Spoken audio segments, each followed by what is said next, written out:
Hey everyone, it's Saisha from the accounting team. I am going to show you today how to submit an expense reimbursement request. So if you purchase anything at your building, then this is how you're going to request your money back. Most importantly, if you guys ever need to pay cash or pay something out of your own pocket for something in an emergency, then you do need to either text or call your corporate director and get approval before you spend the money.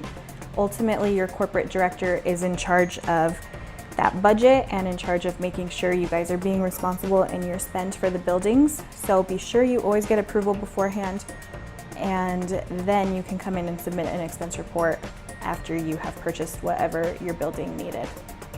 So to make it easy, we put a shortcut link right here on the building dashboard. It's up in the corner. It says submit an expense report. So click into that. And then it's going to ask for your name. So if you're not in this list, you just want to reach out to Denise. That means that she needs to add you to the employee listing inside of NetSuite and make sure that everything is set up there. So again, Denise Crump, if your name doesn't show up in this list, but you should be able to just start typing your name and it'll pop up in the field below. And then the purpose field, this is a required field. It's mostly just asking what you needed to buy or kind of the purpose of the spend.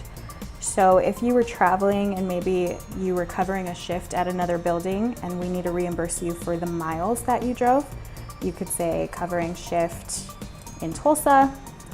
If you had to do some last minute cleaning supplies for whatever reason, anything like that is what's gonna go in the purpose field. For the date, you can leave the current day in that field. And then you're not going to touch any of the fields over this way, and it probably won't even show you on your account. So you can ignore all of that. Now down here on the expenses, this is where you're going to do one line for every receipt that you have. So say you have a gas receipt, you're going to come in here and scroll down and you have a couple of different options. This should be all of the things that you guys are going to end up purchasing in an emergency situation.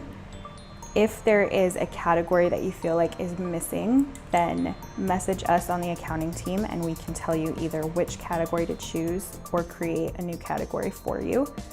But for the most part, these are the only categories that you need. So if you traveled maybe 30 miles, you drove 30 miles to your next building to cover somebody's shift, you're going to put in the 30 miles in this quantity box, and it's going to automatically calculate the dollar amount that we're going to reimburse you for those miles. And then over here in memo, and I'm going to say drove to Tulsa to cover a shift. Under department, this is going to populate for you, but if that's missing, then everyone at the building, your department is operations, so just be sure that is showing. And then right here in the venue list, you're going to put the building that you work at.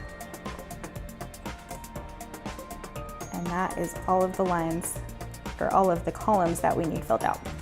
And then maybe while you were driving, you also had a gas receipt, or maybe picked up a meal on the way. So under here in meals, you'll put in the dollar amount that is on your receipt for your lunch and lunch during drive to Tulsa. That 30-mile drive really killed me. I needed lunch. Again, fill out your department and then what venue you're from over here. Now, once you have all of these lines filled out, you do need to attach your receipts. If you don't have receipts attached, then we are not going to reimburse you until we get them. So come into the communication tab and you can either attach them here in files the same way that you're used to attaching files on sales orders and customer accounts.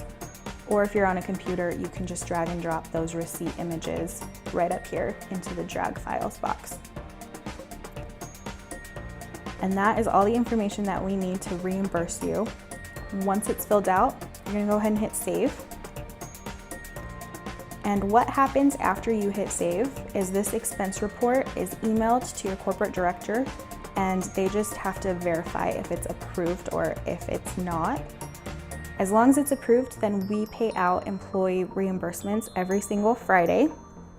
Your corporate director does need to approve your report by the end of the business day Wednesday in order for you to get paid on Friday.